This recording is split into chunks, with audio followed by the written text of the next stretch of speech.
God, I just love people, and I love people that are well. I don't like to see someone sick. He was America's favorite clown, but behind that goofy smile lurked something darker. For over 40 years, Jerry Lewis secretly worked to destroy Dean Martin's career after their bitter breakup. When Dean got a movie role, Jerry called the studio to get him fired. When Dean released a song, Jerry paid radio stations not to play it. Even as Dean lay dying, Jerry refused to apologize. Today, shocking new evidence reveals just how far he went to ruin the partner who made him famous. Jerry Lewis was born on March 16, 1926, in Newark, New Jersey. His parents, Danny and Ray Levitch, were both performers. His mother sang and told jokes on stage, while his father played the piano and worked as a musical director. With two entertainers for parents, Jerry was surrounded by show business from the start. But growing up wasn't easy. The Great Depression hit many families hard, and Jerry's was no exception. Money was tight, and the world around him felt uncertain. Still, Jerry was full of energy. He had a wild streak and loved playing pranks, like sneaking into kitchens to steal food. That playful spirit was already showing signs of the comedian he'd grow into. He stepped on stage for the first time when he was only 5. His parents brought him to the Catskill Mountains, a place known for Jewish entertainers. That's where he performed "Brother, Can You Spare a Dime?", a song that captured the struggles people were facing. It wasn't just a cute moment for Jerry, it was a first real taste of performing, and it left a mark. But while his parents traveled for work, Jerry often stayed behind. He spent a lot of time with his grandmother, and that made him feel alone. That loneliness would later find its way into his comedy, hidden beneath the laughs. At age 12, Jerry came up with something different. He created the Record Act, where he pretended to sing along with popular records. But he didn't just move his lips. He acted out every lyric in a way that was big, funny, and over the top. He spent hours in front of a mirror, perfecting every move. It became his signature routine and showed just how creative he already was. By his teenage years, Jerry knew he didn't want a regular life. He wanted to entertain. So at just 15, he dropped out of high school. It was a huge gamble, but he was serious. He started performing in clubs and small theaters around New York City. The road wasn't smooth. One burlesque show went so badly that he couldn't get booked for a while afterward. To survive, Jerry took odd jobs. He worked as a soda jerk and an usher at a movie theater. It wasn't glamorous, but he didn't give up. He kept chasing his dream no matter how long it took. Around this time, he also decided to change his stage name. At first, he called himself Joey Lewis, but it led to confusion with other performers like Joe E. Lewis and the boxer, Joe Lewis. To fix that, he started calling himself Jerry Lewis. It seemed like a small change, but it would end up sticking with him forever. In 1945, something happened that would change his life and comedy itself. Jerry was performing his act at the Glass Hat nightclub in New York. He was just 23. That's when he saw Dean Martin, a smooth, good-looking singer, 5 years older than him. Jerry later said Dean was the most handsome man he'd ever seen. They met that night, but nothing big came of it. Still, Jerry couldn't stop thinking about Dean. Over the next year, he kept showing up at Dean's gigs, trying to get close. Dean wasn't impressed. He thought Jerry was annoying and too eager. Then, in July 1946, everything clicked. Both men were booked to perform at the 500 Club in Atlantic City. The club owner didn't like their solo acts and gave them a choice. Come up with something together, or they'd both be out of a job. With almost no time to plan, they tried something different. Jerry started messing with Dean's singing during the show, making fun of it, and causing total chaos on stage. The crowd loved it. That night, something new was born. Jerry and Dean had found their rhythm together, and the audience couldn't stop laughing. On March 3rd, Jerry Lewis signed a deal that shocked Hollywood. Paramount Pictures offered him $10 million and 60% of the profits for 14 movies over 7 years. That made him the highest-paid actor in town. He also got something almost no one else had: creative control. He would own the rights to his films after 30 years, and he had the final say on how they were edited. Paramount's boss, Barney Balaban, said, "If Jerry wants to burn down the studio, I'll give him the match." It was a bold move, but Lewis was ready to prove he could stand on his own. His first solo film, The Delicate Delinquent, came out in 1957. It was supposed to be a Martin and Lewis movie, but the two had split up. Lewis had to rewrite the script and shape the film himself. He stayed up all night working on scenes, trying to get it right. Many people thought it would fail without Dean Martin to balance Jerry's wild comedy, but they were wrong. The movie made over $6 million, twice as much as their last film together. Critics were surprised. They liked Jerry's performance, especially one scene where his character, Sidney Pythias, gives a speech about feeling like he matters. Lewis had fought to keep that moment in the movie. It showed he wanted to do more than just make people laugh. By 1960, Lewis was ready to direct. He came up with an idea for a movie called The Bellboy. He wrote it, directed it, and shot the whole thing in just a few weeks. Paramount had wanted to release another film, Cinderfella, that summer, but Lewis said no. He wanted that one to come out at Christmas, so he made The Bellboy to fill the gap. He filmed it at the Fontainebleau Hotel in Miami, using a new trick he invented, video assist. It let him watch what he just filmed right away. Today, every director uses it. The Bellboy came out on July 20th, 1960. It made over $10 million and was a hit with critics. They called it a lesson in visual comedy. Jerry Lewis wasn't just a star anymore. He was a writer, director, and producer too. Then came The Nutty Professor in 1963. This time, Lewis played two very different characters, Julius Kelp, a shy and awkward scientist, and Buddy Love, a smooth-talking ladies' man. The idea came from a real person. Lewis once met someone nervous and strange. He spent months working on Kelp's voice and gestures. For Buddy Love, he used memories of slick nightclub guys he'd seen. People guessed the character was based on Dean Martin, but Lewis denied it. Switching between the two roles wasn't easy. The scenes where Kelp becomes Buddy Love took a lot of effort and physical control, but the result was worth it. The film made $19 million and became a classic. Critics called it a masterpiece. Years later, it was chosen for the National Film Registry, which protects movies that are important to American culture. By the mid-1960s, Jerry Lewis was more than just famous. He was a force. His movies kept making money, hits like The Disorderly Orderly and The Cynic. In 1966 alone, he made about $10 million, over $80 million today. That made him one of the richest entertainers in the country. Other actors saw what he had done. His deal with Paramount changed things. Stars started asking for more control and better deals. The power in Hollywood began to shift. Jerry Lewis was famous for being wild and funny, the guy who made people laugh with silly faces, loud voices, and over-the-top jokes.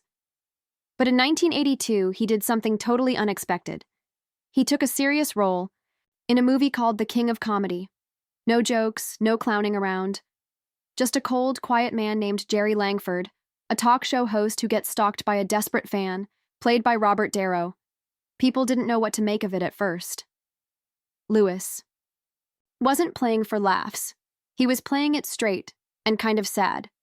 Langford seemed tired, lonely, and distant, a million miles from the loud, goofy characters Lewis usually played. But the critics noticed. They saw something bold in that quiet performance. It was like Lewis had taken off the mask for a moment and let the real weight of fame show through. The movie didn't make a lot of money at the time, but over the years it found its audience. Now it's considered one of director Martin Scorsese's best films, and Lewis's role in it, people still talk about it. He didn't just show up and act, he prepared. He studied real talk show hosts, watching how they moved, how they sat, how they acted when the cameras were off. On set, he kept his distance from the cast, even Darrow, because he wanted to stay in character. And when he needed to get angry for a scene, he used some intense methods to work himself up. It wasn't easy, and not everyone on set loved it, but it worked. He delivered something raw and honest, and maybe even a little personal.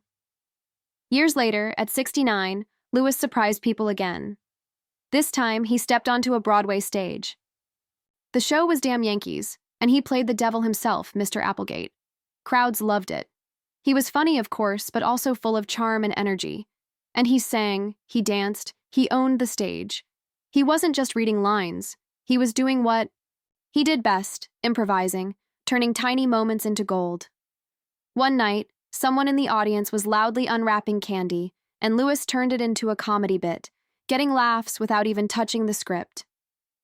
He was getting paid $40,000 a week for the show, and he earned every cent.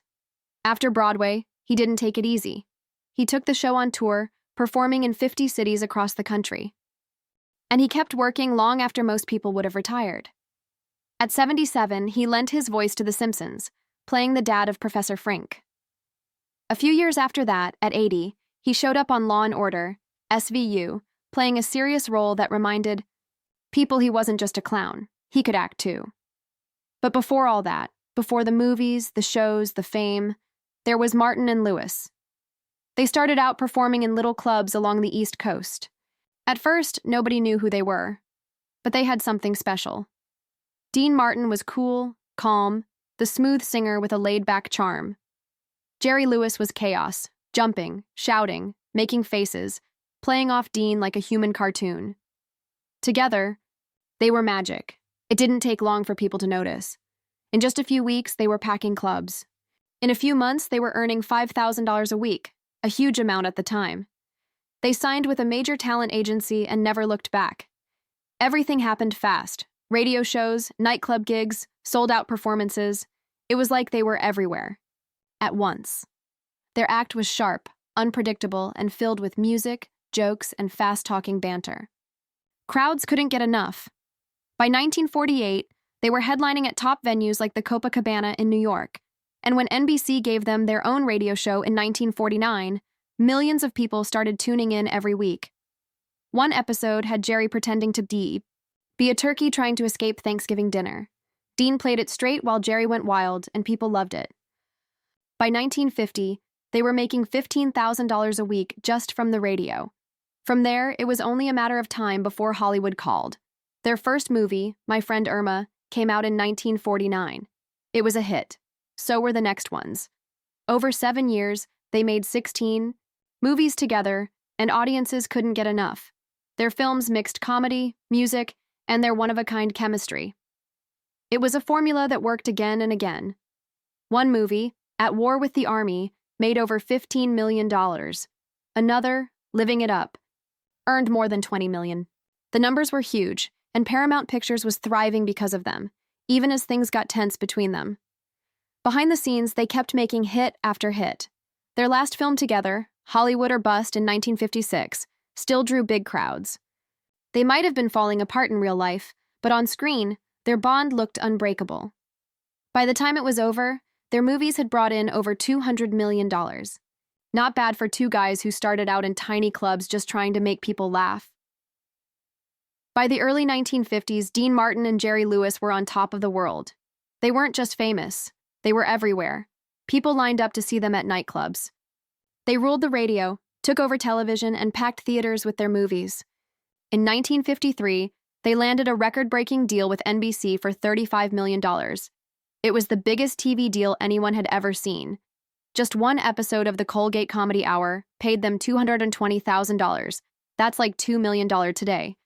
They weren't just doing well, they both were making a fortune. Between their movies, live shows, and radio gigs, they pulled in about $5 million a year. At the time, most American families made around $4,400 a year. Martin and Lewis could earn that in less than 24 hours. And they weren't just performers anymore. They started their own company, York Pictures, so they could produce their own work and keep more of the money. They also put their money into real estate and other smart investments. Everything they touched seemed to grow. But all that success came with a cost. They were constantly working, filming by day, performing by night, always on the move. It wore them down, and behind the scenes, things were getting tense. Jerry was taking more control of their projects. He cared deeply about the creative side and the business decisions, while Dean just wanted to perform and go home. Slowly, the fun started to fade. By 1956, they couldn't take it anymore. The partnership that had taken them to the top was falling apart. They made the painful decision to split up. After a decade of laughter and success, it was over. Their breakup felt like the end of an era, but their time together left a permanent mark on comedy. Then something unexpected happened. On July 25th, 1956, exactly 10 years after their first show together, they took their final bow at the Copacabana in New York. Just 2 weeks later, Jerry got a phone call that changed everything. Judy Garland had come down with strep throat and couldn't perform her show at the Frontier Hotel in Las Vegas. Jerry was asked to fill in. He had no time to rehearse, no plan, just himself and a waiting crowd who expected Garland. He stepped onto the stage and made it up as he went. For 55 minutes, he kept the audience laughing with a completely improvised routine. At the end, he sang "Rock-a-bye Your Baby" with a Dixie melody, a song he hadn't sung since he was a kid. The crowd went wild. They gave him a standing ovation. That night changed everything. 3 days later, he recorded the song. It took off. Over 1.4 million copies sold. Then came his first solo album, Jerry Lewis Just Sings. It hit number 3 on the Billboard charts and stayed in the top 10 for 16 weeks. People in the industry who thought he couldn't make it without Dean were stunned. But by 1959, Jerry Lewis wasn't just surviving. He was a star all on his own. Decades later, he showed another side of himself. In 2013, at 87 years old, he starred in Max Rose, a quiet, serious movie about a jazz pianist dealing with the death of his wife. It was a big change from the wild comedy he was known for. Critics praised his performance. The film didn't make much money, but Jerry proved he still had the power to move people. His final role came in The Trust in 2016, where he acted alongside Nicolas Cage and Elijah Wood. He was 90 years old, but he still had that spark. Even in a small part, he could hold the screen, balancing humor and depth in a way only he could. It was a quiet but fitting close to a long and surprising career. His personal life was just as full of twists. Jerry married his first wife, Patty Palmer, on October 3, 1944. He was only 18 and just starting out. Over the next 2 decades, they had 6 sons: Gary, Ronald, Scott, Christopher, Anthony, and Joseph. At first, they seemed like the perfect family, but fame took a toll. Jerry's schedule kept him away from home, and he was always working. He also struggled with a prescription drug problem, which made things worse. In 1956, when his career was booming, rumors started about an affair with Marilyn Monroe. That only added to the tension at home. Still, Jerry and Patty stayed together for years. But by the late 1970s, their marriage was crumbling. In 1980, after 36 years together, Patty filed for divorce. She cited his reckless spending and cheating. The divorce dragged on for 3 years and got ugly before it was finally over in 1983. Just a month after it was finalized, Jerry married again. His second wife, Sandy Pitnick, was a former Las Vegas dancer. He was 57. She was 32 years younger. The timing surprised a lot of people, but they stayed together. In 1992, when Jerry was 66, they adopted a daughter, Danielle Sarah Lewis. No one expected it, but the adoption brought him real joy. He often said Danielle gave him new energy. Jerry Lewis never gave up. Even when his body began to fail him, he kept pushing forward, holding on to the spotlight like it was keeping him alive. In 2001, he was diagnosed with pulmonary fibrosis. He was 75. The disease made it hard to breathe, and that was a cruel twist for someone whose whole life had depended on fast talking and wild physical comedy. Doctors gave him prednisone to treat it. The drug helped, but it came at a price. Jerry's weight shot up 56 lbs in no time. Suddenly, even tying his shoes became hard. He didn't look like the Jerry people remembered. The skinny bouncing comedian was gone, but he kept going anyway. He had already fought prostate cancer back in the 90s. Most people would have slowed down. Jerry didn't. He worked through it, even when the medicine pulled him into a deep depression. He later admitted he thought about ending his life. Still, he didn't stop. In 2006, at age 80, he had a heart attack in San Diego. A few months later, he was back on stage. In 2012, he collapsed from dangerously low blood sugar right before giving a speech at an event. But once he recovered, he came back to finish it. That same year, he was working on turning The Nutty Professor into a Broadway musical. He was 85. "I have to finish what I've started," he said. By his 90th birthday in 2016, Jerry's health had clearly faded. He struggled to walk and spoke openly about the pain he was living with. Still, he showed up for one last big celebration in New York, surrounded by stars and old friends. He died the next year, in August 2017. He was 91, and he passed away peacefully at home in Las Vegas with his family around him. The tributes came quickly. Jim Carrey called him a genius and said, "I am because he was." But just weeks later, everything changed. Jerry's will became public, and it shocked everyone. He had made it clear back in 2012 his 6 sons from his first marriage would get nothing, not a dollar, not even a mention of love or farewell. In fact, he went out of his way to make sure their children wouldn't get anything either. The story took an even darker turn when people remembered his son Joseph. Joseph had once been the one who looked most like Jerry. He was creative, sensitive, and close to his dad, until 1989, when everything fell apart. Joseph gave an interview saying life with Jerry had been miserable. He claimed Jerry beat his children and never showed real love. Jerry felt betrayed. From that moment on, he cut Joseph out completely. No more phone calls, no more visits, nothing. Joseph spiraled, addiction, homelessness, mental illness. He lost everything. At one point, he was living in a church. He kept writing letters to his father. Jerry sent everyone back unopened. In 2009, Joseph died alone from a morphine overdose. He was 45. Jerry didn't pay for the funeral. According to Joseph's ex-wife, he didn't even offer. Joseph's brother Gary blamed Jerry for what happened. He believed the rejection pushed Joseph over the edge. Years later, when Jerry was asked about Joseph's death, his response was cold. No regret, no sadness.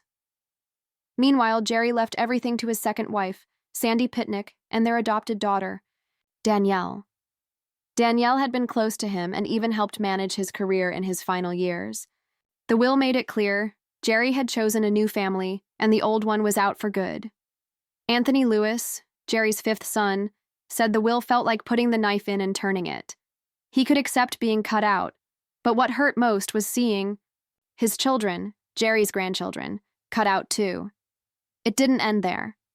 When Jerry's funeral was held, 3 of his sons, Anthony, Gary, and Ron, weren't even invited. People asked why. No one really knew. Some pointed to his bitter divorce from his first wife, Patty Palmer. Others said the trouble got worse when Anthony sued Jerry on Patty's behalf. Maybe that was the final straw. Anthony also spoke about their childhood. He said Jerry could be terrifying. They'd hide when he came home. He remembered being hit. He remembered the fear. And then another surprise came. A woman named Susan Lewis stepped forward. She said Jerry was her father. Her mother was a model, named Lynn Dixon, and she claimed she'd been born in the 1950s from an affair. Jerry never acknowledged her publicly, but Susan said he visited her when he could. She was living on the streets when he died, homeless, carrying her things in a locker, washing up in public restrooms. She didn't even know he had died until a friend told her. That's how far away she was from the life of the man she believed was her father. A DNA test later showed an 88.7% chance that she and Jerry's son Gary shared the same father. Still, Jerry never said a word one way or the other. For all the pain Jerry caused in his personal life, there was another side to him, a side that gave millions of people hope. It started in 1966 when he hosted the first Muscular Dystrophy Association telethon. That night, they raised over $1 million. Jerry was stunned. He had to climb a ladder to change the number on the board. Every year after that, the telethon grew. By the early 70s, it was raising tens of millions. Jerry's co-host, Ed McMahon, once predicted they'd break $10 million, and they did. Jerry celebrated by painting a 1 onto the board with a brush and wiping it on his tuxedo. The show became a cultural event. Everyone showed up: Cher, John Lennon, Johnny Cash, the Rolling Stones. In 1976, Frank Sinatra brought Dean Martin on stage, reuniting the old comedy duo live on air after 20 years of silence. That moment made TV history. Through the telethon, Jerry helped raise over $245 billion. He didn't just collect money. He raised awareness. He made people care. He kept going year after year, often hosting for over 21 hours straight. Even in his final years, The show brought in nearly $60 million annually. It became a lifeline for the MDA. In 1986, a breakthrough came. The gene responsible for Duchenne muscular dystrophy was discovered. Jerry had helped make that happen. Then in 1977, something unexpected. Jerry was nominated for the Nobel Peace Prize. No entertainer had ever been nominated before. He didn't win, but the nomination said everything about the impact he'd had. He made people laugh, he made people cry, and he made people care. But in the end, his story was more complicated than anyone expected. Jerry Lewis left behind a legacy of brilliance and pain, of stages filled with laughter and family dinners filled with silence. He was a man who gave so much to the world, but couldn't or wouldn't give the same love to his own children. And that's what makes his story so hard to forget.